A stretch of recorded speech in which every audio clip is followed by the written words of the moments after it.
Find 5 terms of given sequence. Number 1, an is equal to n square minus n plus 1. An is equal to n upon n square minus 1.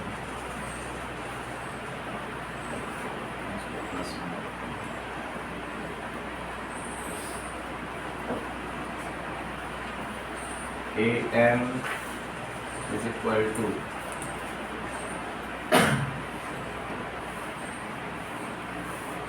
n cube minus 4n.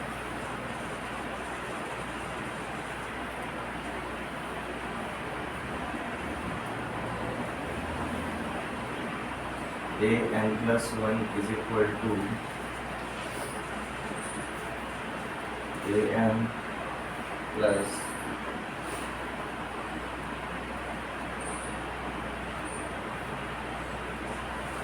n square. A1 is equal to 1.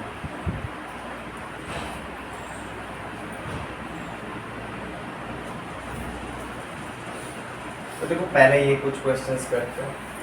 हमने सबसे शुरुआत में कौन सा term देखा था, कौन सा टर्म देखा था हमने? सीक्वेंस। सीक्वेंस जब भी हमें डिफाइन किया रहेगा कुछ इस तरीके से रहेगा। अब यहाँ पर देखो हमें सारे के सारे वेरिएबल कौन से हैं? n की टर्म में, और हम क्या जानते हैं n जो भी रहता है हमेशा क्या रहेगा? नेचुरल नंबर ही रहेगा। तो देखो ये क्वेश्चंस के ऊपर जब हम काम करेंगे तो हमारा एक ऑब्जर्वेशन बनता है, वो ऑब्जर्वेशन हम जस्टिफाई तो करेंगे बट पहले से लिखवा देता हूँ। हमारा देखो ऑब्जर्वेशन क्या बनता है? Sequence is a function whose domain is n कहाँ पर बिलोंग करता है? नेचुरल नंबर में। सो whose domain is natural number. Sequence एक ऐसा फंक्शन है जिसका डोमेन क्या रहेगा? हमेशा नेचुरल नंबर। मतलब हम x का वैल्यू या फिर n का वैल्यू हमेशा कहाँ से शुरू करेंगे? 1 से शुरू करेंगे और वहां से आगे बढ़ते चलेंगे। ठीक है, तो सॉल्यूशन देखते हैं। हमारा पहला वाला सीक्वेंस देखो क्या बनेगा? n इज इक्वल टू 1 से हम शुरू करेंगे। 1 माइनस 1 प्लस 1, पहला टर्म क्या रहेगा? 1। 2 से करो, 2 square minus 2, 2 plus 1 3, 3 square minus 3 6 plus 1 7, 4 square minus 4 12 plus 1 13। ठीक है, 5 स्क्वायर माइनस 5 20 प्लस 1 21। सिमिलरली अब हर जगह पर क्या करना है? n का वैल्यू 1 से लेकर 5 तक। क्यों? क्या बोला है? Find 5 terms of given sequence. n equal to 1 2 3 4 5 रखना है हर जगह पर और वैल्यू कैलकुलेट करना है। आपको फोर्थ वाला थोड़ा सा एक्सटेंडेड लगेगा बट इसको डिफाइन कैसे किया वो देखो। हमें nth टर्म हर जगह पर डिफाइन किया था, यहाँ पर कौन सा टर्म किया जी? n plus 1। तो an प्लस 1 कब मिलेगा? जब आप उसके पिछले वाले टर्म में n स्क्वायर ऐड करो, इस हिसाब से। ठीक है, और शुरू करने के लिए आपको ऑलरेडी क्या देके रखा है? पहला वाला टर्म देकर रखा है a1। अब n इक्वल टू 1 डालोगे तो देखो यहाँ पर क्या मिलेगा? a2 मिलेगा, और ये आपका a1 बन जाता है, और ये आपका 1 स्क्वायर बन जाएगा, इसलिए a1 दिया।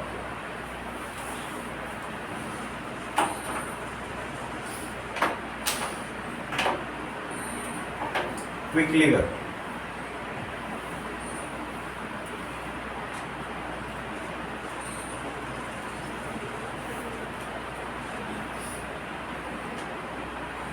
इसका सेकंड फिनिश हो गया, हाथ खड़े करो, फिर आगे जाओ थर्ड पे।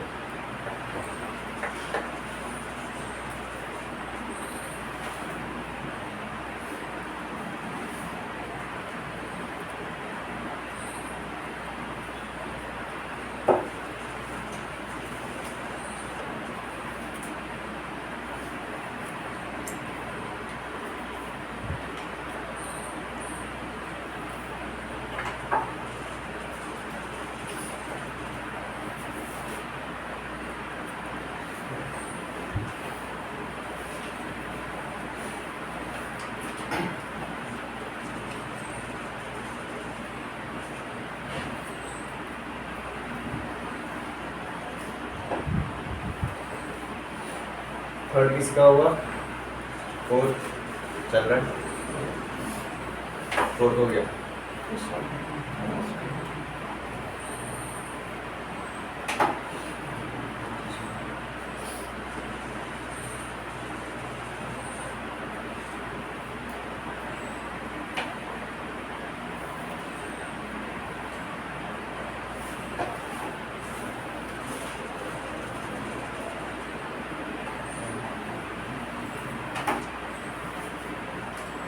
तो 1 रखेंगे तो क्या मिलेगा? पहला वाला term 1/2, next term 2/5, next term 3/10, next term 5/17, next term 5/26, सी वाला n³ माइनस 4n, तो पहला टर्म -3, दूसरा टर्म 0, तीसरा टर्म 15, ठीक है, चौथा टर्म 48, पांचवा टर्म 105। देखो आपको पहला टर्म ऑलरेडी दिया हुआ, दैट इज 1, a1 इज 1। हमें फाइंड 5 टर्म्स बोला है ना, तो हम एक के अगले वाले 5 टर्म्स निकालेंगे। जब n = 1 डालेंगे तो अपने को a2 मिलता है, तो हम a6 तक निकालेंगे। तो देखो हमारा a2 क्या रहेगा?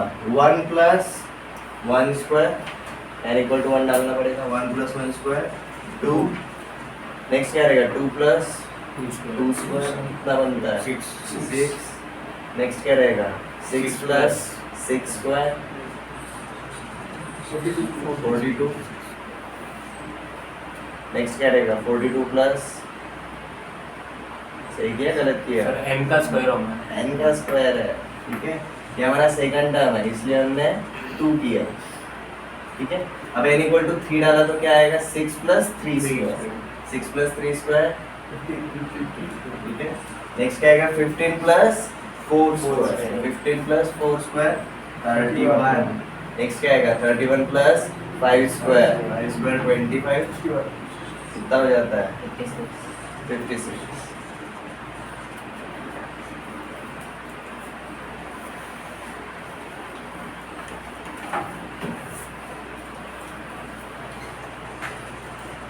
अब देखो इनके टर्म्स के बीच में जो भी रिलेशन है वो फिक्स है क्या? कांस्टेंट है क्या?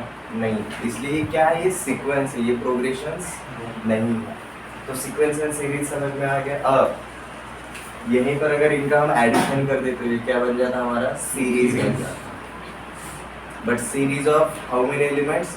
5 एलिमेंट्स, ऐसा हो। It's a series of 5 elements. ये सीक्वेंस 3 का रहा, 5 का रहा, 10 का रहा, तो भी ये सीक्वेंस ही कहलाएगा। बट जब भी हम सीरीज बोलते हैं, हमारे कितने एलिमेंट्स इन्वॉल्व हो रहे हैं वो हमें मेंशन करना जरूरी है। ये क्लियर है? देखो उसके बाद हमने कल और क्या पार्ट देखा कि प्रोग्रेशन को डिफाइन किया। Progression, every progression is a sequence, but not every sequence is a progression. Just like relation and function, every function is a relation, but not every relation is a function. तो progression को हमने define कैसे किया? Just as a sequence, ठीक है। Any sequence is a progression when relation between any two consecutive elements is always constant. उसके हिसाब से हमने क्या बोला कि इसके कितने टाइप पढ़ते हैं हमें इंडिया में? 3, बट हमारे 12th के अंदर अगर देखेंगे तो हमें कितने टाइप है? 4। उसमें से अपने जो 3 मेन है उसके ऊपर फोकस करेंगे, AP, GP and HP। AP हमारे लिए नया पार्ट नहीं है, इसलिए हम इसके ऊपर ज़्यादा टाइम पास नहीं कर रहे हैं। हमने सीधा AP को डिफाइन किया। Any progression is arithmetic progression when difference between any two consecutive elements is always constant. That difference is called as common difference, represented as small d करके लिखेंगे, ठीक है। मतलब कॉमन डिफरेंस मैटर करेगा। उसके बाद हमने कुछ एग्जांपल्स देकर वहाँ पर एक चीज़ के ऊपर हमने ऑब्जर्वेशन किया, भले ही हमारा कॉमन डिफरेंस सेम है बट हमारा प्रोग्रेशन वैरी हो सकता है अगर हमारा कौन सा टर्म चेंज हो जाएगा? फर्स्ट, पहला टर्म चेंज हो जाएगा। ठीक है। तो किसी भी एपी को एक स्पेसिफिक या फिर एक पर्टिकुलर या फिर एक आइडेंटिटी आने के लिए कौन सी दो चीजें मैटर करती है? हमारा प्रोग्रेशन कहाँ से शुरू हो रहा है, that is our starting point, and second चीज कॉमन डिफरेंस, ये दोनों मैटर करते हैं। ठीक है, उसके ऊपर हमने क्या क्रिएट किया जी? जनरल टर्म क्रिएट किया, जनरल टर्म क्रिएट किया, बराबर है। जनरल टर्म का फॉर्मूला हमने एपी स्टार्ट किया, एपी का डेफिनेशन देखा और इसके अंदर हमने क्या लिखा जी? जनरल टर्म लिखा। जनरल टर्म को अगर हम nth टर्म अगर बुलाएंगे तो उसको क्या बोलते हैं? It is a plus n minus 1 times of d। ये हमारा क्या रहेगा?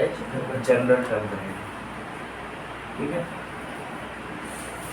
ये जनरल टर्म हमारा किसी भी टाइप का प्रोग्रेशन रहे चल जाएगा, फाइनाइट रहे या फिर इनफाइनाइट रहे, कोई भी प्रॉब्लम नहीं है। बट अगर हमें nth टर्म फ्रॉम n, अगर ये टाइप का अगर कुछ पार्ट पूछा रहेगा तो ऑब्वियसली ये कौन से टाइप का प्रोग्रेशन रहेगा? फाइनाइट रहेगा। ऐसे टाइम पे nth टर्म फ्रॉम n के लिए हम क्या बोलते हैं जी? Like m minus n plus 1 is equal to a plus m minus n times of d। ये अपना हो जाता है जी nth term from the end when our progression has how many elements? m number of elements। यहाँ पर please याद रखो, यहाँ पर m is greater than n, n total number of elements रहेंगे, n हमारा कोई भी है उसके बीच वाला एक एलिमेंट होगा, 0 से लेकर। ठीक है, फिर उससे रिलेटेड हमने कुछ क्वेश्चंस भी किए, हमने जनरल टर्म को अप्लाई किया। ठीक है, अब देखो हम इसके आगे कंटिन्यू करेंगे, हम एक ऑब्जर्वेशन क्रिएट करने वाले हैं इसके अंदर, जनरल टर्म के अंदर आगे जाने से पहले।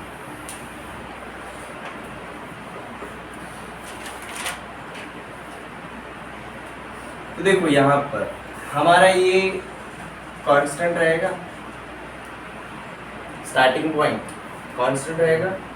किसी भी एक पर्टिकुलर एपी के लिए ये डी भी क्या रहेगा? हम किसी भी एक पर्टिकुलर एपी की बात कर रहे हैं, एक पर्टिकुलर एपी के लिए हमारा फर्स्ट टर्म कांस्टेंट रहेगा, हमारा डी भी कांस्टेंट रहेगा। कॉमन डिफरेंस 1 तो कांस्टेंट है, मतलब हमारा वेरिएबल क्या है? n is the variable. और n शुरू कहाँ से होगा? 1 2 3 एंड सो ऑन। ठीक है, तो देखो इसको अगर हम सिंप्लीफाई करें, मैं ये ब्रैकेट वगैरह नहीं चाहता, मैं इसको लीनियर टर्म में करना चाहता हूँ। तो देखो क्या होगा? a plus n minus 1d, d को ये ब्रैकेट के साथ मल्टीप्लाई कर सकते हैं, तो देखो क्या हो जाता है आपको? a plus dn minus d। ठीक है, अब क्या करते हैं, ये जो वेरिएबल है ना इसको सामने ले लेते हैं, ये हो जाएगा आपका d times of n plus a minus d। ये हमारा क्या रहेगा? जनरल टर्म का एक और फॉर्मूला। ठीक है, यहाँ पर आपका वेरिएबल क्या है? सिर्फ n रहेगा। ठीक है, तो मतलब अगर कभी भी अगर मुझे इसका एग्जांपल ले, अगर मुझे कभी अगर इस टाइप का कोई एक पार्ट अगर दिया रहेगा, ये क्या रिप्रेजेंट करता है? एक एपी रिप्रेजेंट करता है। बट हमने अब तक क्या है भाई, एपी के लिए हमें क्या पता होना चाहिए? ए एंड डी अगर पता रहा हम एपी पूरा का पूरा निकाल सकते हैं। अगर हमें एपी अगर इस तरीके से दिया रहेगा तो भाई क्विकली कैसे रिकॉग्नाइज करेंगे हमारा ए एंड डी क्या है? सब्जेक्टिव टाइप के क्वेश्चन के लिए ये बहुत टाइम सेविंग पार्ट है। ठीक है, अब देखो जनरल इक्वेशन के साथ इसको कंपेयर करो। A N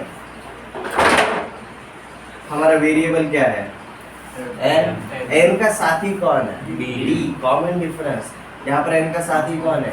5। इसका मतलब क्या रहेगा? ये रहेगा d, और कांस्टेंट क्या था हमारा? a माइनस डी, और ये क्या रहेगा आपका? a minus D. आपको d जैसे ही मिल गया आपको a भी मिल जाएगा।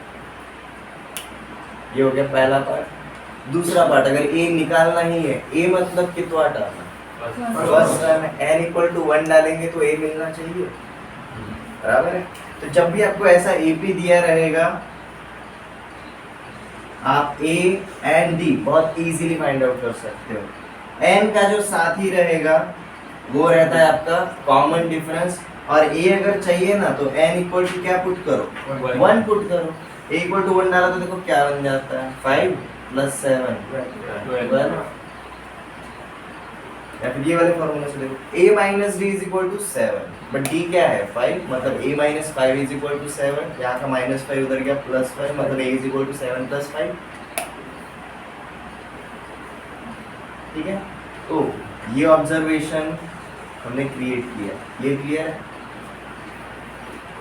ये हमारा लास्ट टॉपिक यही हुआ था जनरल का, इसी को आगे कंटिन्यूएशन में ये लिखना है। हमने इसी को सिंप्लीफाई किया, जनरल टर्म का ये और ऑब्जर्वेशन लिख लिया।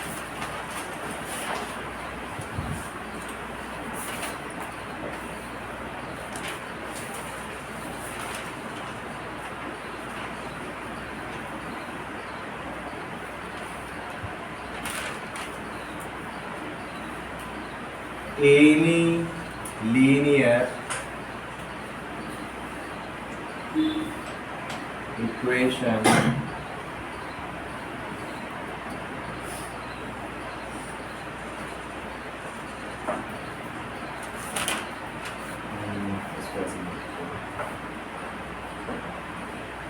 any general term in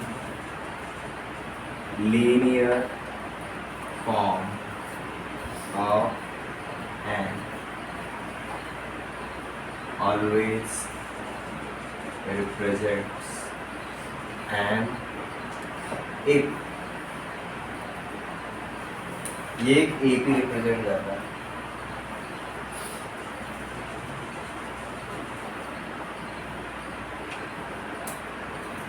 that is an is equal to a1 d times of n plus a minus d.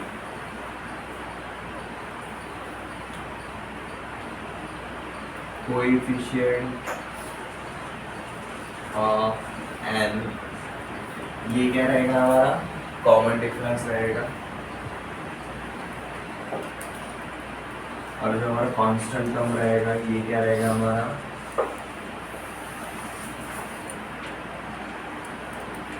a minus d, that is first term minus common difference.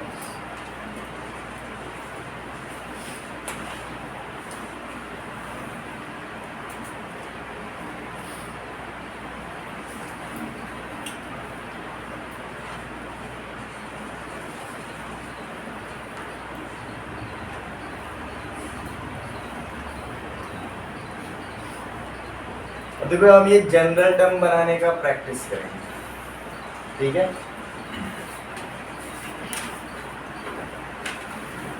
Find general term for given arithmetic progressions. Number 1,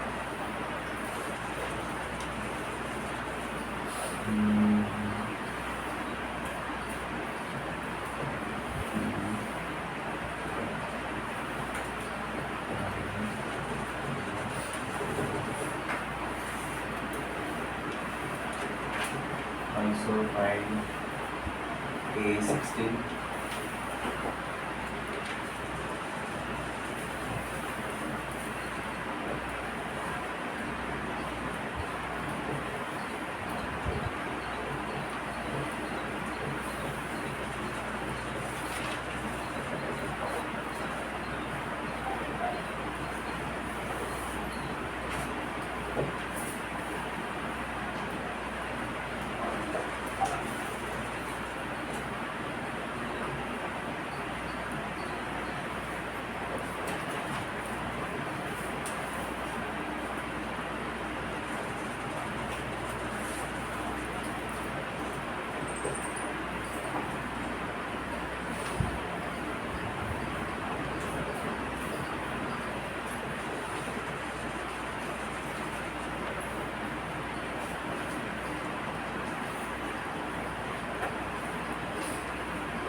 okay, सबसे पहले questions note down कर लो, उनका solution भी observe करेंगे। Solution पे जाने से पहले क्वेश्चन समझ में आ रहा है? मैं पूछा क्या क्या है, find general term of an for given AP, मतलब हमारा कोई भी एक एपी रहेगा और हमें जनरल टर्म के लिए क्या पता होना चाहिए, हमें ए पता होना चाहिए और हमें डी पता होना चाहिए। ठीक है, हमारा ए हर जगह पर फाइंड आउट करना काफी इजी है, राइट? कोई है जिसको फर्स्ट टर्म रिकॉग्नाइज करना हार्ड जा रहा है? ठीक है, हमारा कॉमन डिफरेंस, हमारा कोई भी second term minus first term या फिर third term minus second term, कोई भी दो पड़ोसी टर्म्स का डिफरेंस लेना है, बट कैसे? Next term like this term minus previous term, ठीक है, this term minus next term, ऐसा नहीं करना। तो देखो हमारा जो पहला वाला प्रोग्रेशन है उसके लिए हमारा ए क्या गिवन है जी 3 और हमारा डी क्या गिवन है 6, ये रिकॉग्नाइज हो गया। तो हमारा देखो इसका जनरल फॉर्म क्या बन जाएगा 3 plus n minus 1 times of 6। इसको अब हमें क्या करना है, सिंप्लीफाई करना है। सिंप्लीफाई करो, देखो क्या हो जाता है, ये 3 plus 6n minus 6, 6n 3 minus 6 minus 3, तो ये क्या आ गया हमारा general term, this is our general term. अब देखो n की जगह 1 डालो आपको पहला टर्म मिलेगा, n की जगह 2 डालो आपको दूसरा टर्म मिलेगा। ये समझ में आ गया? साथ में क्या बोला है, ऑल्सो फाइंड A16, मतलब 16th टर्म चाहिए। n की जगह पर अब क्या डालेंगे 16 डालेंगे, n इक्वल टू 16 डालेंगे तो देखो आपको A16 क्या मिलता है, 16 6 96 माइनस 3 93, तो हमारा 16th टर्म इज 90। ये समझ में आया? हम सीधा A16 के लिए गए क्या? नहीं, हमने सबसे पहले जनरल टर्म क्रिएट किया। ठीक है, अब देखो ये जो जनरल टर्म क्रिएट हुआ,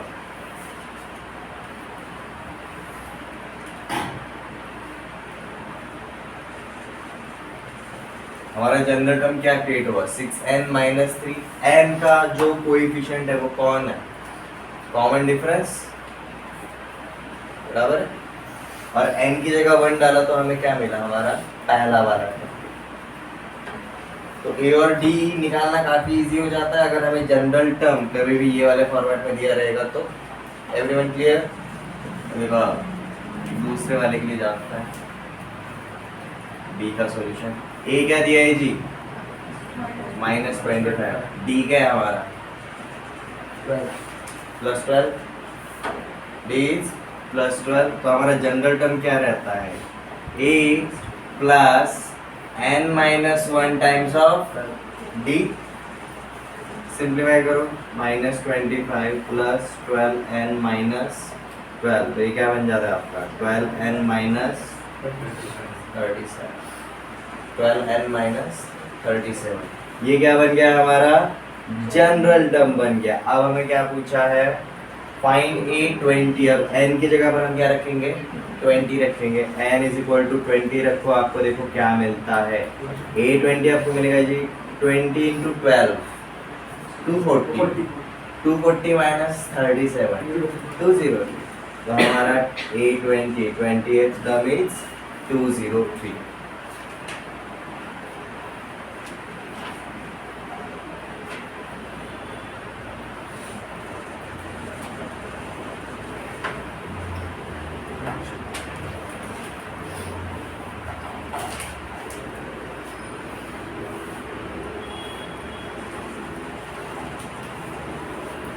सी भी सिमिलर, हमारा फर्स्ट टर्म इज 76। हमारा कॉमन डिफरेंस क्या है, -2। और कॉमन डिफरेंस इज -2। तो देखो हमारा जनरल टर्म अब क्या बन जाता है, 76 plus n-1 times of -2, a plus n-1 times of d। अपना वही फॉर्मूला है, सिंप्लीफाई करो।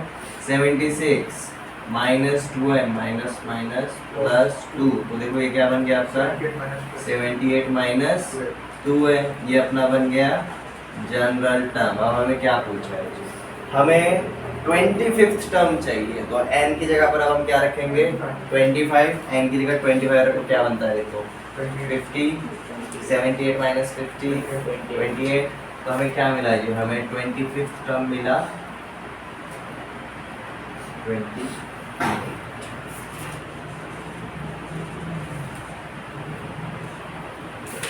नेक्स्ट चौथा वाला पार्ट देखो, हमारा a क्या है √2। हमारा कॉमन डिफरेंस क्या है जी 2√2। ऐसा नहीं रहता कि भाई √2 के अंदर 3 ऐड किया तो 2 ऐड किया तो 3√2 बना, ठीक है। यहाँ पर इसके साथ कोई नहीं है, मतलब ये क्या है, this is 1 times of √2, this is 3 times of √2, this is 5 times of √2, ठीक है।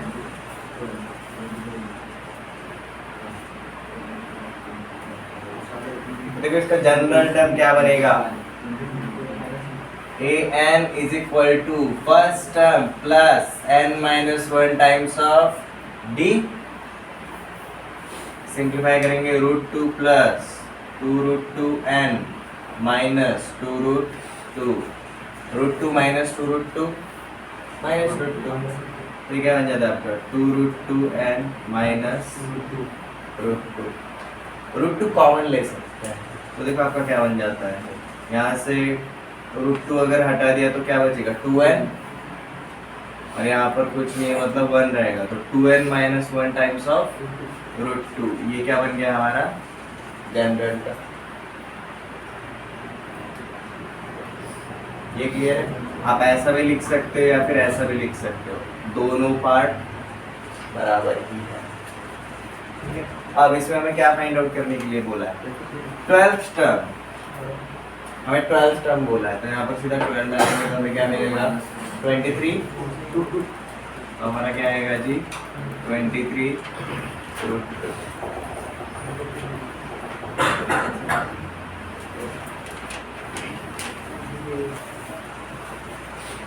अब देखो नेक्स्ट वाला question, find number of terms in given AP. देखो पहले वाले एपी कहाँ तक जा रहे हैं हमें पता था क्या, नहीं, बट यहाँ पर ये सारे कौन से टाइप के एपी है जी, मतलब यहाँ पर n एक लेवल तक ही जाएगा, उसके आगे n नहीं जाने वाला, हमें वही फाइंड आउट करना है। फाइंड nth टर्म, ऊपर देखो, अब हमें nth टर्म दिया हुआ है, this is our last term, ठीक है। तो लास्ट टर्म एक्चुअली शुरू से कितने नंबर का है, मतलब हमारे टोटल नंबर ऑफ टर्म्स कितने रहेंगे इस प्रोग्रेशन में, हमें ये फाइंड आउट करना है। तो सबसे पहले हम क्या करेंगे जी, जनरल टर्म ही निकालेंगे आगे, ठीक है। अब तक हम an का वैल्यू निकाल रहे थे, बट अब हमें क्या है, an का वैल्यू दिया रहेगा, ठीक है। और ये वाले क्वेश्चन को सॉल्व करने के लिए अगेन हमने अभी पहले टाइम पे जो किया, फर्स्ट क्वेश्चन में हमने जनरल टर्म निकाला, उसी तरीके से निकालो जनरल टर्म तक, और उसके बाद क्या करना है, ये जो an रहेगा उसकी जगह पर हमारा यहाँ का लास्ट नंबर ऐड कर देंगे। लास्ट नंबर रख देंगे वहां पे। देखते चलो इसको कैसे सॉल्व करना है।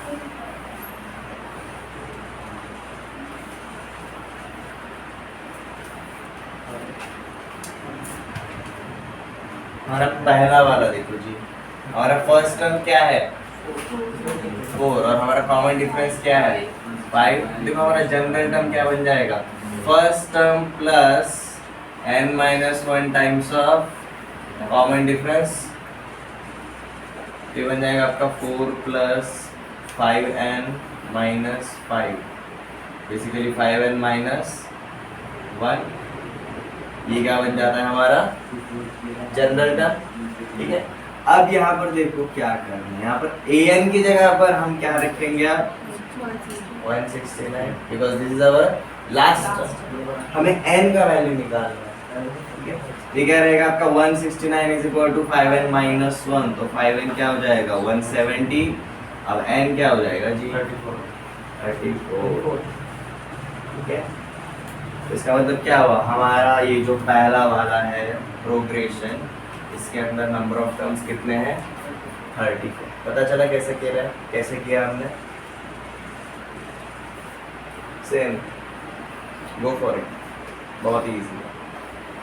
जनरल टर्म के भरोसे बहुत सारी चीजें सॉल्व हो जाएंगी।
इसी का सेकंड वाला क्या है, n का वैल्यू क्या है 108। ठीक है, आपका देखो जनरल टर्म ये बनना चाहिए 3n, आपका जनरल टर्म बन जाता है 3n, right. First term is 3, common difference is 3, तो आपका जनरल टर्म क्या बनता है जी सेकंड वाले के लिए, आपका an बनना चाहिए जी 3n, इसकी वजह से आपको n का वैल्यू क्या मिल जाता है 108। थर्ड वाला हुआ जी, ठीक है, आपका देखो a इज इक्वल टू 3 है, d इज इक्वल टू 4 है, तो आपका बनना चाहिए general term is equal to 4n-1, 4n-1, 4n-1 को हम क्या पुट करेंगे जी 415, आपको n का वैल्यू क्या मिला जी 104।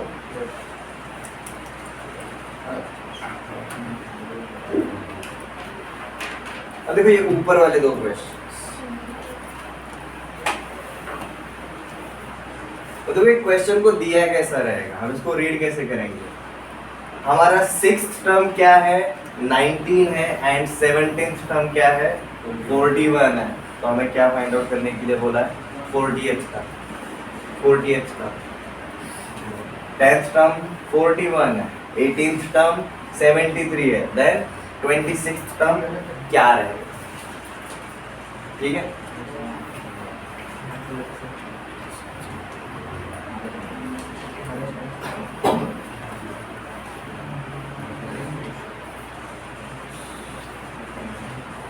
देखो हम फर्स्ट को कैलकुलेट कैसे करेंगे। हमारा A6 क्या रहेगा जी?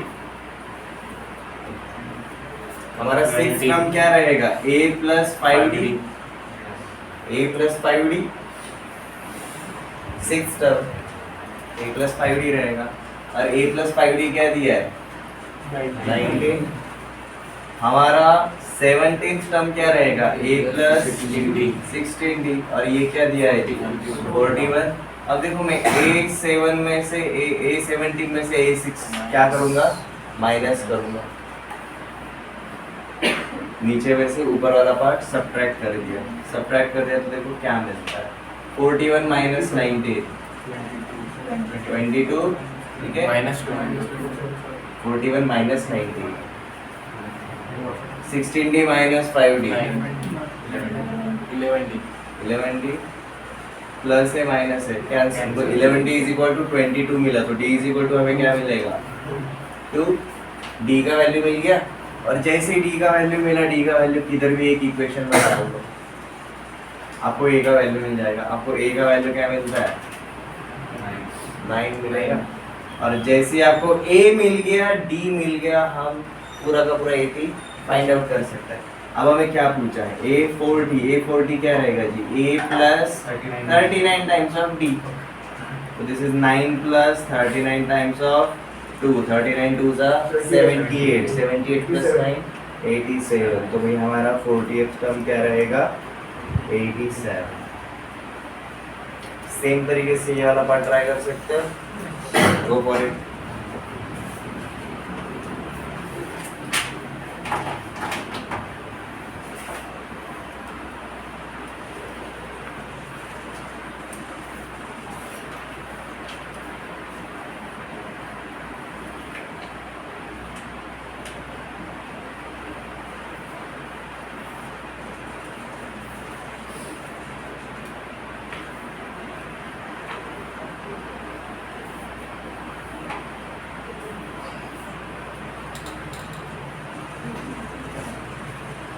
A10 को लिखा जी मैंने, A प्लस 9D लिखा जो है 41, मैंने A18 को लिखा जी A प्लस 17D जो कि है 73, बड़े में से छोटा वाला माइनस कर दिया, नीचे में से ऊपर वाला, तो देखो क्या मिलता है? 73 minus 41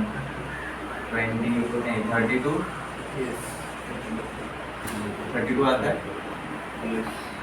17 minus 9D 8D, A minus से कैंसिल, तो देखो आपको D का वैल्यू क्या मिला? 4, और जैसे D का वैल्यू 5, जैसे D का वैल्यू आप इधर डालोगे आपको A का वैल्यू मिलेगा। A का वैल्यू क्या मिलता है आपको? 5 मिला, और जैसे A और D मिल गया, हम कुछ भी फाइंड आउट कर सकते हैं। तो देखो आपका A26 क्या रहेगा? A plus 25 times of D, देखो क्या बन जाएगा आपका? ये 5 plus 25 times of 105 will be our 26 term. अब यहाँ पर आपको अगर जनरल टर्म के लिए बोलते तो हम क्या करते हैं? जनरल टर्म वाला इक्वेशन बनाओ, तो याद रखो हमारा an क्या था? D times of n plus a minus d। D का वैल्यू तो पता चलेगा, ठीक है, D जैसे मिल जाता है 4n। अब यहाँ पर देखो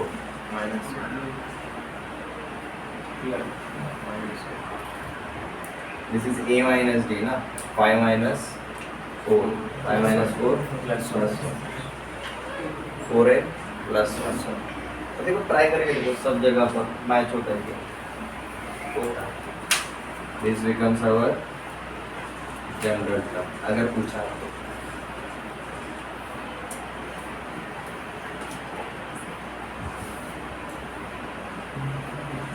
चलो अब हम नेक्स्ट कंसेप्ट के ऊपर जानते हैं।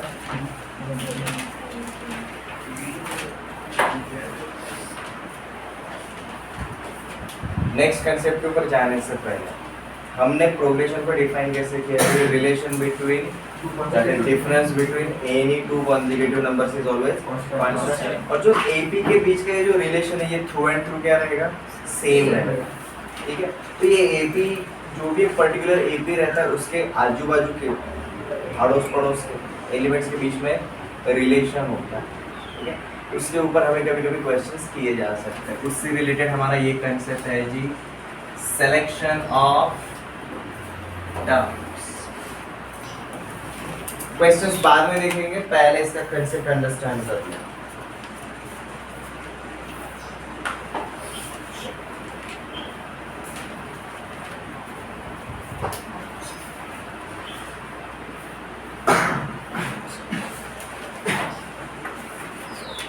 देखो, अगर हमें दो टर्म्स अगर पूछे रहेंगे तो इजीली आ जाएंगे, क्योंकि हमें ए पता रहेगा और डी पता रहेगा। बट व्हाट इफ अगर हमें तीन या फिर तीन से ज्यादा एपी के बीच का या फिर एपी के एलिमेंट्स के बीच का रिलेशन पूछा रहेगा, तो उससे रिलेटेड ये टेबल क्रिएट कर लो। पहला वाला रहेगा जी नंबर ऑफ टर्म्स,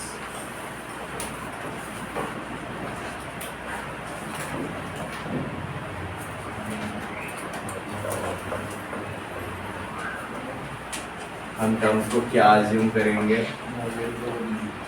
और जो भी टर्म्स रहेंगे उनके बीच का कॉमन डिफरेंस क्या रहेगा। अब ये जो सिलेक्शन ऑफ टर्म्स है ये बेसिकली क्या रहेगा जी, हमारे सारे के सारे किस टाइप के टर्म्स रहेंगे? कॉन्जिक्यूटिव, मतलब एक के बाद एक आने वाले। तभी तो हम एपी को अच्छे से डिफाइन कर सकते हैं। लेट्स जस्ट से अगर मुझे तीन टर्म्स के बारे में अगर पूछा रहेगा एपी के एनी थ्री कॉन्जिक्यूटिव टर्म्स, तो हम उन टर्म्स को क्या अज्यूम करके चलेंगे? a minus D, A and A plus D. और हर दो टर्म्स के बीच का कॉमन डिफरेंस क्या रहेगा? हमेशा डी रहेगा। हमें अगर चार टर्म्स के बारे में अगर पूछा रहेगा तो हम देखो क्या अज्यूम करके चलेंगे? a minus three D, A minus D, A plus D and A plus three D, ऐसा अज्यूम करके चलेंगे। और यहाँ पर हर दो टर्म्स के बीच का कॉमन डिफरेंस क्या है? 2d। ठीक है, अगर 5 टर्म्स रहेंगे तो a minus two D, A minus D, A plus D and A plus 2d।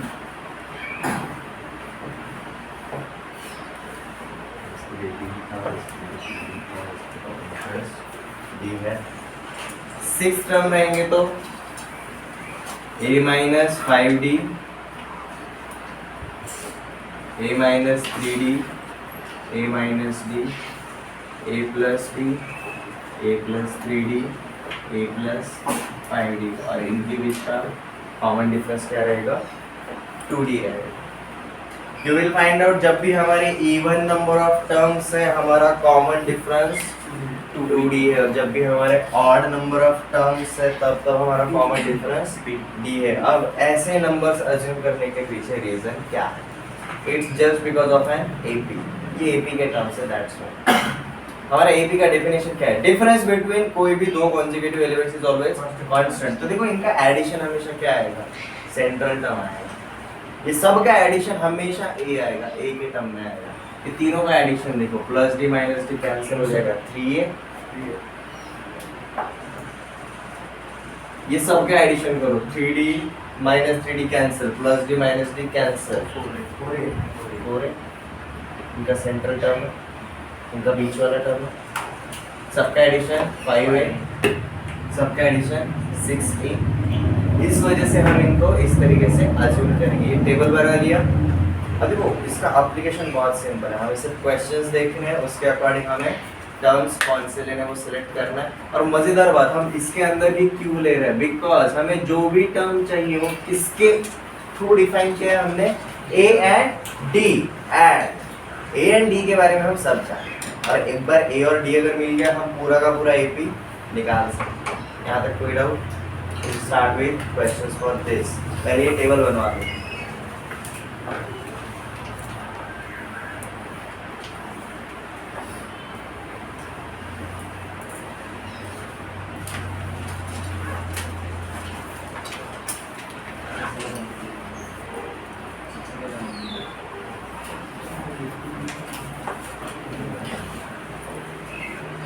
sum of three numbers in AP is -3 and their product is 8. Find numbers.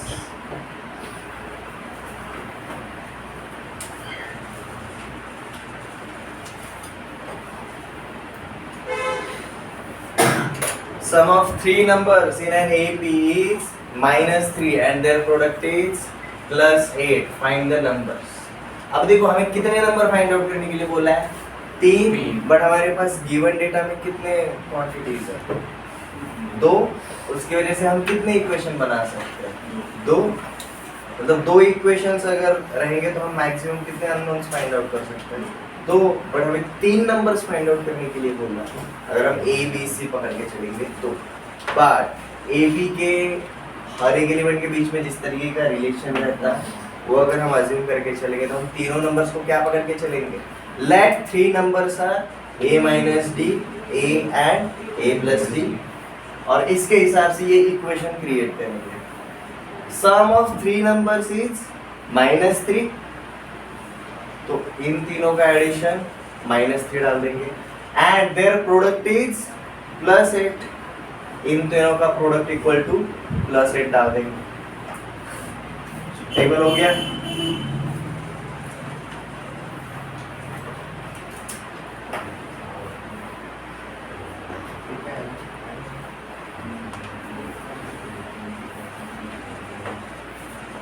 तो देखो table के अंदर ऑब्जर्व करो हमें कितने नंबर्स के ऊपर काम करना है? 3। तो हमारा सिलेक्शन क्या होना चाहिए? a minus d, a and a plus d, a minus d, a and a plus d, ये क्या रहेंगे हमारे 3 नंबर्स। ठीक है, अब ये 3 नंबर्स को फाइंड आउट करने के लिए हमें कितनी क्वांटिटीज पता होनी चाहिए? 2। और गिवन डेटा के हिसाब से अपने कितने इक्वेशन बनते हैं? 2 इक्वेशन, 2 अननोन, आराम से हो जाएगा। अब देखो पहला वाला पार्ट क्या है? Sum of 3 numbers in an AP is -3, इसका मतलब क्या रहेगा? a minus d plus a plus d, this is equal to -3 and साथ में क्या दिया है जी? देयर प्रोडक्ट इज 8, इसका मतलब a minus d into a plus d is equal to +8, बराबर। अब यहाँ पर देखो ये एडिशन में आपका +d -d कैंसिल हो जाएगा, आपको 3a इज इक्वल टू क्या मिला? -3, तो a का वैल्यू क्या मिला? -1।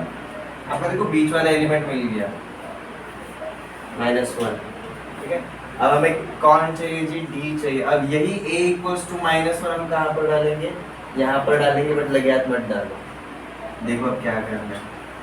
a minus d into a plus d, a square minus d square into a is equal to 8। अब a का वैल्यू डालो। a का वैल्यू क्या है हमारा? -1 मिला था, ये क्या हो जाएगा? -1 का square 1 minus d square is equal to -1 is equal to 8। तो हमें क्या मिला जी? 1 minus d square is equal to -8। तो 1 plus 8 इज इक्वल टू क्या हो गया आपका? d square. आपको d का वैल्यू क्या मिलेगा? ±3 ±3। देखो आप कुछ भी अज्यूम करके चल सकते हो, आप +3 ले लो या फिर -3 ले लो, इम्पैक्ट नहीं पड़ेगा। तो देखो इनके ऊपर क्या होता है? हमारे 3 टर्म्स हमने क्या अज्यूम किए थे जी? a minus d, a and a plus d। a हमें क्या मिला था? -1। अब d को अगर आप +3 अगर करते हो तो देखो -1 + 3 कितना होगा? 2 एंड -1 - 3 कितना होगा? -4। अब अगर मैं माइनस अगर अज्यूम करके चलूंगा तो ये बन जाएगा -4, ये बन जाएगा 2। तो देखो हमारा ए बी चेंज हुआ क्या? नहीं, उसका सिर्फ क्या चेंज हुआ? ओरिएंटेशन चेंज हुआ, ऑर्डर चेंज हुआ। ऊपर वाला भी ए पी है, नीचे वाला भी ए पी ही है। क्लियर? क्वेश्चन समझ में आ गया? नोट इट डाउन, ऐसे और क्वेश्चंस करेंगे।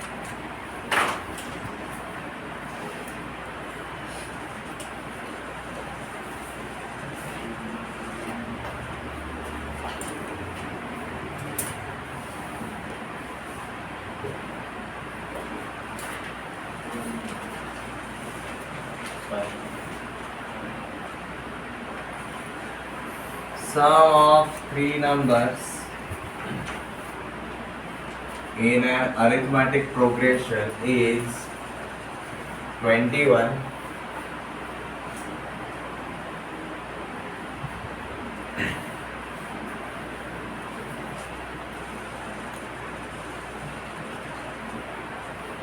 'product of first and third term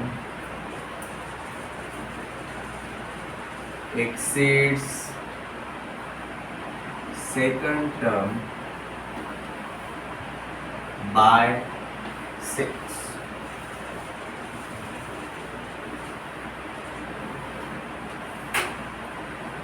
Find the numbers or find the terms.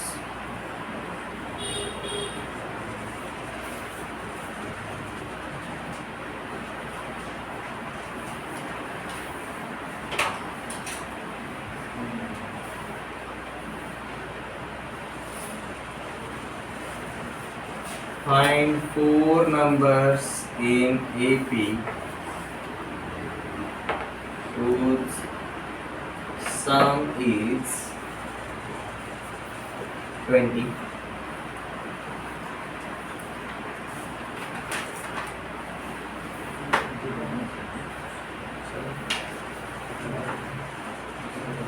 And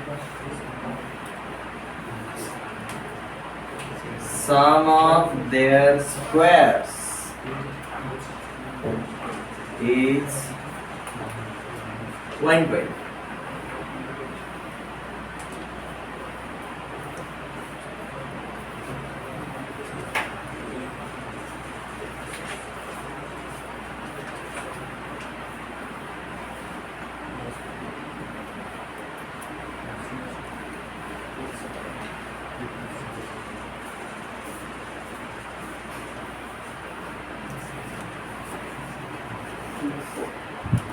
कितने नंबर्स? 3. तो टेबल को सीधा अगर फॉलो करेंगे तो हमारे 3 नंबर्स क्या रहेंगे? a minus D, A and a plus D, इस हिसाब से। आपको क्या बोला है? इनका सम कितना है? 21। तो देखो आपको क्या मिलता है? 3a इक्वल टू 21, आपको a मिलेगा 7। मतलब देखो आपको मिडल टर्म मिल गया। ठीक है, नेक्स्ट क्या बोला जी? Product of first and third term exceeds second term by 6। अब product of first and third term, इसका मतलब क्या हुआ जी? ये स्टेटमेंट का a minus d into a plus d, ये 6 से बड़ा है प्रोडक्ट। किससे? बीच वाले टर्म से। हमारा बीच वाला टर्म क्या है? 7 7 मिला ना बीच वाला टर्म। ठीक है, किससे बड़ा है जी? 6 से बड़ा है। मतलब यहाँ पर 6 ऐड करेंगे तब इनके बराबर आएगा। और हमारा a क्या है जी? 7 है, तो ये क्या बन जाएगा आपका? 7 square minus D square is equal to 13। आपको देखो डी स्क्वायर मिल जाएगा। 7 square minus 13 is equal to D square. आपको क्या मिलता है? D square is equal to 36। तो डी क्या मिलेगा आपको? Plus minus 6। तो देखो 7 प्लस 6 रखा तो ये बन जाएगा आपका 1, 7 एंड 13।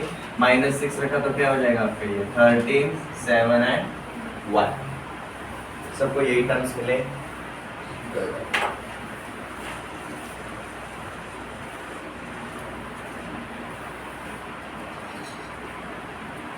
जो कॉमन डिफरेंस सिर्फ डी है ना, मतलब 3 टर्म से 5 टर्म से, तब कंफ्यूजन नहीं होगा। आप कंफ्यूजन कहाँ पर क्रिएट होगा जी? जो आपके इवन नंबर ऑफ टर्म्स रहेंगे। हमारा ये वाला क्वेश्चन देखो, यहाँ पर हमें कितने नंबर्स फाइंड आउट करना है? 4 नंबर्स। तो टेबल के हिसाब से हमें क्या लेना पड़ेगा? a minus 3d, a minus D, a plus D and a plus 3d, ये लेने पड़ेंगे। अब देखो इनका मीन क्या रहेगा आपका? a रहेगा। आपको क्या फाइंड आउट करना है वो मत भूलो, आपको ये फाइंड आउट करना है। आपको सिर्फ a and d find out नहीं करना है, आपको ये 4 चीजें फाइंड आउट करनी है। a और d अपना पहला प्रायोरिटी रहेगा। अब इनका सम कितना दिया है? 20 दिया है, तो इनका एडिशन करो, देखो आपको क्या मिलता है। 4a इज इक्वल टू 20, तो देखो आपको a का वैल्यू क्या मिला, 5 मिला। तो ये 5 टर्म आपका कहाँ पर रहेगा, a minus D and a plus D के बीच में रहेगा। आपको ये मिला है a, और a इक्वल टू क्या है आपका 5, पता चला। अब next, sum of their squares is 120। उनके स्क्वायर का एडिशन करना है हमें। हमारे 4 नंबर्स के स्क्वायर्स का एडिशन देखो क्या आएगा, a माइनस 3d का whole square plus a minus d का whole square plus a plus d का whole square plus a plus 3d का whole square is equal to कितना आएगा जी, 120। ये अपना बन जाता है इक्वेशन। अब जानते हैं a प्लस बी का whole square and a minus B का होल स्क्वायर कैसे करना है। देखो क्या बनता है, अब सिर्फ कैलकुलेशन है, मैं कमेंट्री बंद रखता हूँ। a square plus 9b square minus 2 times of this 680, ये हो गया पहले वाले का। नेक्स्ट ये बन जाएगा जी आपका a square plus b square minus 280, a plus d का होल स्क्वायर लिखूंगा आप, a square plus b square plus 280। अब इसका स्क्वायर लिखूंगा, a square plus 9d square plus 680।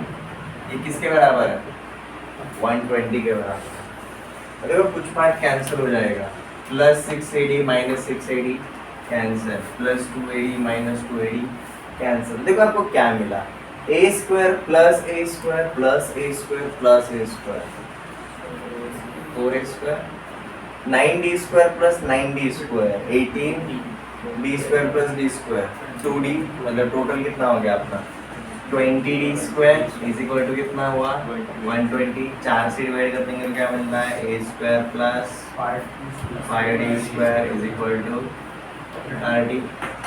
ठीक है, a का वैल्यू हमें पता है, a का वैल्यू डालो क्या बनता है आपका 25 plus 5d square is equal to 30। तो हमें क्या मिला जी, 5d square is equal to 5। तो d क्या मिलेगा आपको, प्लस माइनस 1। और जैसे ये मिला, हम यहाँ से शुरू कर देते हैं। हमारा 5 था, a का वैल्यू 5 था, a यहाँ का कोई टर्म नहीं है। हमें टर्म्स क्या है जी, a minus 3d a minus D, तो ये हो जाएगा आपका, अगर प्लस 1 रखा तो ये बन जाएगा 4 2, ये आगे हो जाएगा 6 एंड 8। ये कब, जब आपने d इज इक्वल टू क्या रखा प्लस 1, और यही अगर d आप क्या रखते हो -1, यही ऑर्डर आपका उल्टा हो जाएगा 8 6 4 एंड 2। अब क्रॉस चेक कैसे करना है, क्वेश्चन जो रहता है उसके डेटा को सेटिस्फाई करता है कि नहीं। सम ऑफ ऑल दीज नंबर्स 20 आता है क्या, इनके स्क्वायर का एडिशन लो। 8 स्क्वायर प्लस 6 स्क्वायर 10 स्क्वायर होता है, हमें पता है 100 116 120। सही है, हमारा आंसर बराबर। क्लियर है, ऐसे एक बार क्वेश्चन करना है।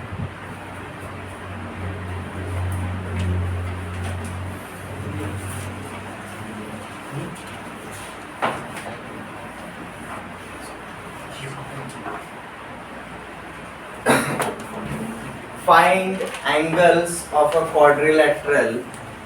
Find, ओके लिख लो, मैं लिखवाता हूँ क्वेश्चन, आप पहले नोट डाउन करता हूँ।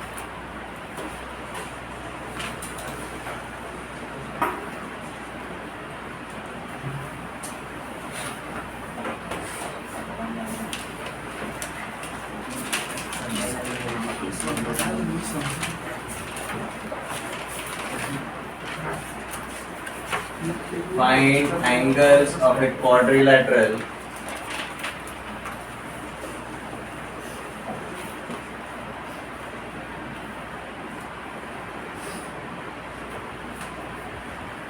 which are in AP with common difference of 10 degree, with common difference of 10 degree. यहाँ तक क्लियर?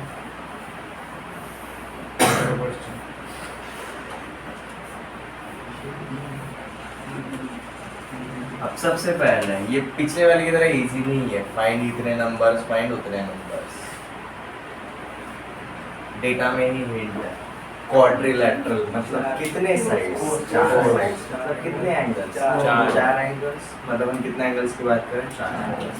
ये 4 एंगल्स के बीच में रिलेशन 60 डिग्री, इनका एडिशन 360 से ऊपर नहीं जाता है, तो हम क्या बोल सकते हैं? Their summation will be 360 degree. तो भाई 4 एंगल्स रहेंगे, ये कंफर्म हो गया, ठीक है। उसके वजह से हम 4 एंगल्स क्या पकड़ के चलेंगे जी? a minus 3d, a minus d, a plus d and a plus 3d, और इनका एडिशन क्या रहेगा? हमेशा 360 डिग्री रहेगा। तो देखो इनका एडिशन करेंगे तो हमें क्या मिलता है? 4a is equal to, right, plus 3d minus 3d cancel, plus d minus d cancel. आप सीक्वेंस में लिखो भाई।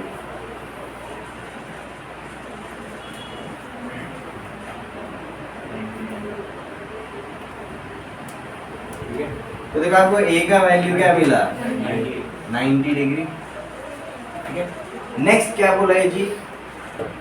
ये एंगल्स के बीच में कॉमन डिफरेंस कितना है? 10 डिग्री का है। मतलब ये जो दो एंगल्स रहेंगे इनके बीच का डिफरेंस 10 डिग्री रहेगा। तो इन दोनों के बीच का डिफरेंस देखो, a plus 3d minus a plus d, ये हो जाएगा। ये क्या रहेगा आपका? 10 डिग्री। आपको क्या मिलता है? 2d is equal to 10 degree, तो d का वैल्यू क्या मिलेगा? 5 डिग्री, ठीक है। हमें a पता चल गया, d पता चल गया, तो ये सारे के सारे एंगल्स निकाल सकते हैं। a क्या है? 90 और d क्या है? 5 degree. 90 minus 3 times of 5 degree 75 degree, 85 degree, 95 degree, 105 degree. तो गया एंगल्स। ये क्लियर है?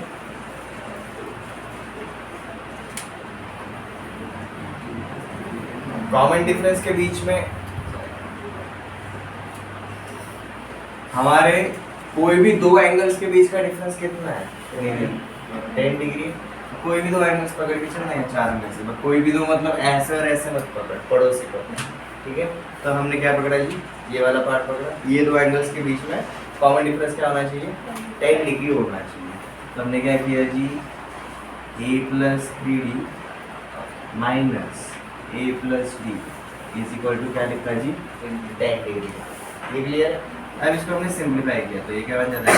a plus 3d minus a minus d is equal to 10 degree, plus से माइनस से cancel, 3d minus d, 2d is equal to 10 degree. अब देखो ना, याद है टेबल में हमने क्या लिखा है? इस सारे एलिमेंट्स के बीच का कॉमन डिफरेंस कितना रहता है? 2d रहता है, ठीक है। तो हमें यहाँ पर d का वैल्यू क्या मिला? 5 डिग्री। a मिला, d मिला आपको, a minus 3d, a minus d, a plus d और a प्लस 3d निकालने में कोई भी ऑब्स्टेकल नहीं मिला। Clear?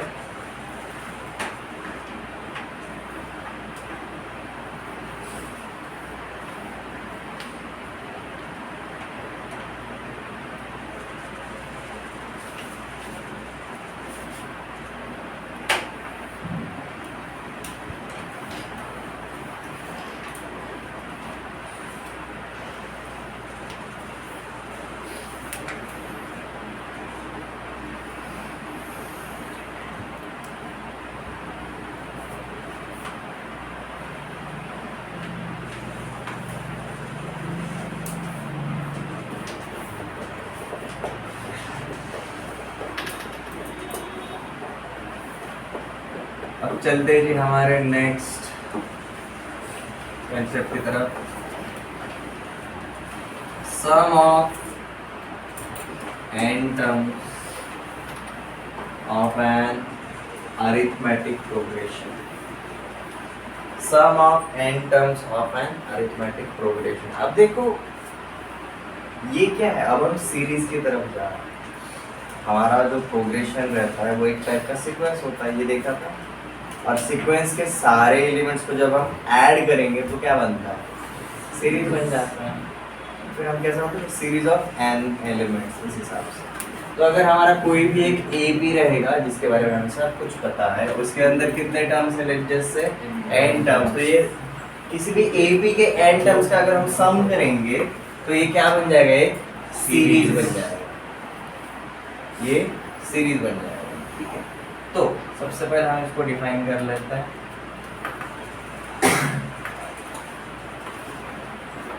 Some of n terms for any arithmetic progression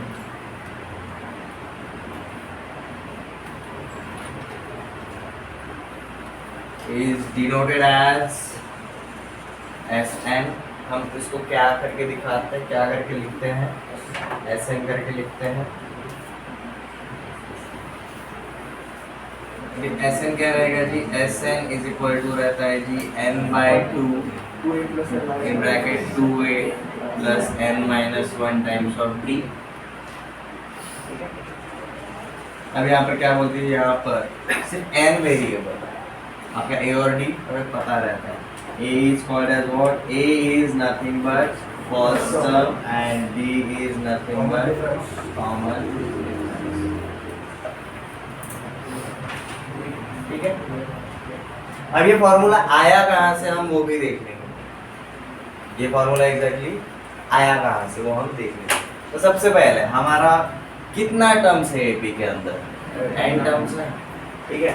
तो देखो मैं ऐसा बोल सकता हूँ, समेशन मतलब क्या रहेगा मेरा, a1 plus a2 plus a3 plus a4 up to ये an-1 an, यहाँ तक रहेगा, ये क्लियर है। तो इसको मैं ऐसा लिख सकता हूँ, बेसिकली क्या कर रहे हैं, इसको प्रूव कर रहे हैं, ये है कि आया तो कैसे आया पता चल रहा है। तो Sn के हिसाब से हमारा ये वाला पार्ट रहेगा। अब मैं a1 को क्या लिख सकता हूँ, मैं a2 को क्या लिखूंगा जी, a प्लस डी। मैं सबको किसके टर्म में लिख रहा हूँ, a एंड d के टर्म में लिख रहा हूँ, ये समझ में आ रहा है। जब एपी पे काम करेंगे हमें फर्स्ट टर्म है कॉमन डिफरेंस को लेकर भी करना है। a3 को क्या लिखूंगा जी, a plus 2d and so on. ये n-1 को क्या लिखूंगा जी, a plus n-2 times of d। an क्या हो जाएगा आपका, a plus n-1 times of d। समझ में आया। अब इसी पार्ट को मैं उल्टा लिखा तो चलेगा क्या, मतलब जो लास्ट टर्म है मैंने उसको पहले लिखा और जो फर्स्ट टर्म है उसको मैंने सबसे आखिरी में लिखा, ठीक है। तो देखो लास्ट टर्म यहाँ पर सबसे पहले मैं an लिखूंगा which is a plus n-1 times of d। इसके पहले वाला term a plus n-2 times of d and so on. अब ये आपका आएगा जी a plus 2d a plus d and finally आपका a। ये क्लियर है। अब क्या अज्यूम करके चलेंगे हम, यहाँ पर ये दोनों को हम ऐड कर देंगे, दोनों का हम समेशन कर देंगे। हमारे लेफ्ट हैंड साइड पे क्या है, Sn, तो ये क्या बन जाएगा, एडिंग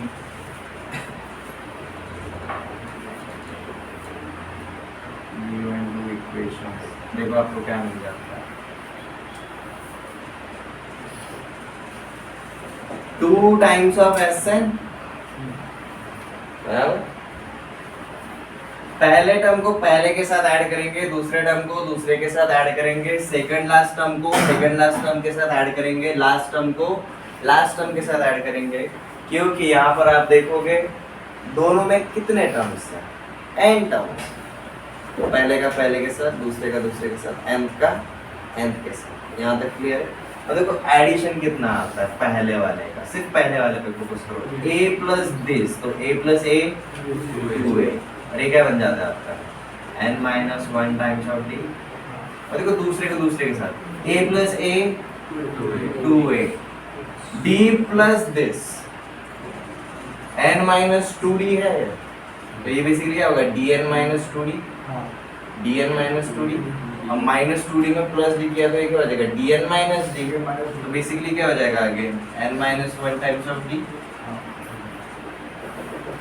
आगे इनका addition 2a plus n minus 1 times of d, इन दोनों का addition a plus a 2a n minus 1 times of d.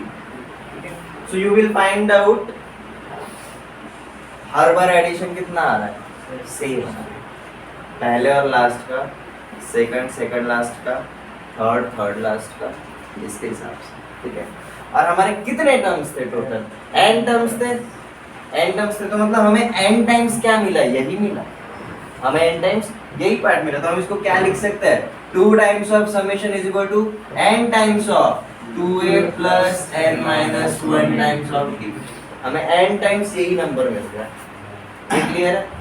अब हमें क्या फाइंड आउट करना है Sn, तो भाई Sn का जो साथी है हमने उसको उधर विदाई कर दिया, तो ये Sn क्या हो जाता है आपका n/2 2a plus n minus 1 times of d, ये क्लियर है, समझ में हमने फॉर्मूला कैसे जनरेट किया।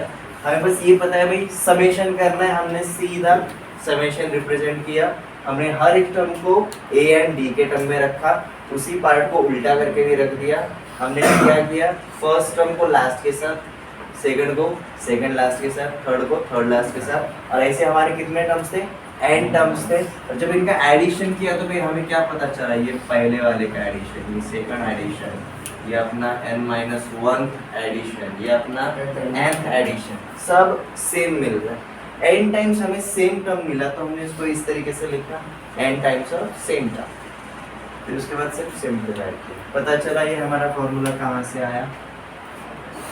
एवरीवन क्लियर ना, जॉट डाउन लिख लो। मैं आपको क्लास में जब भी कोई ऐसा प्रूफ रहेगा, बड़ा वाला एक्सप्लेनेशन रहेगा, लिखने के लिए टाइम दूंगा, पहले अंडरस्टैंड कर लिया करो। लिखने के चक्कर में क्या होता है पता है क्या, आपके अंडरस्टैंडिंग के फ्लो को आप रोक देते हो, which is not good idea. Suddenly brake मत लगाया करो, बारिश के मौसम में स्लिप हो जाओ।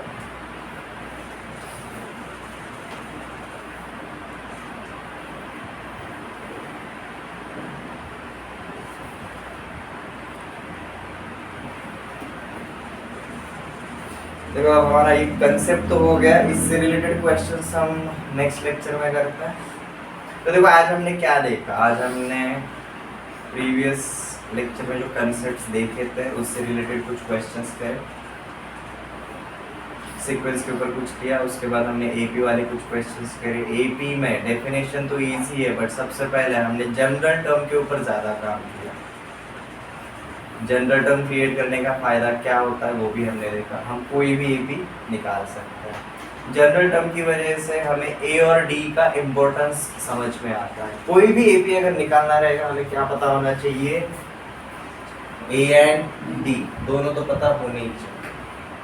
फिर उसके बाद मोर देन 2 टर्म्स के लिए अगर सिलेक्शन करना रहेगा तो क्या करेंगे वो भी देखा, and summation of n terms, sum of n terms.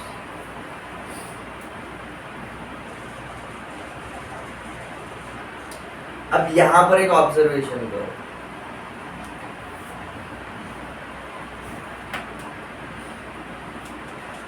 ये जो 2a plus n minus 1 times of d है, ओके, इसको मैं सेपरेट लिख सकता हूँ क्या?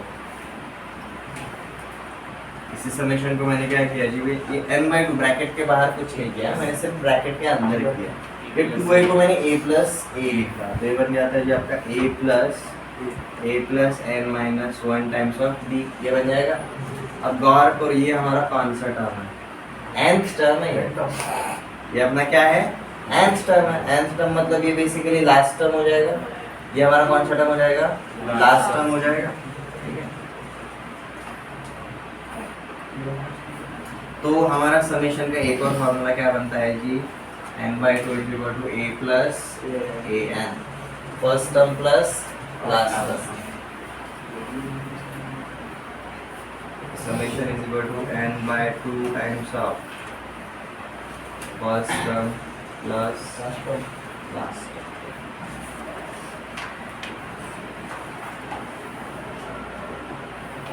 देखो आपको एक और फॉर्मूला मिल जाता है,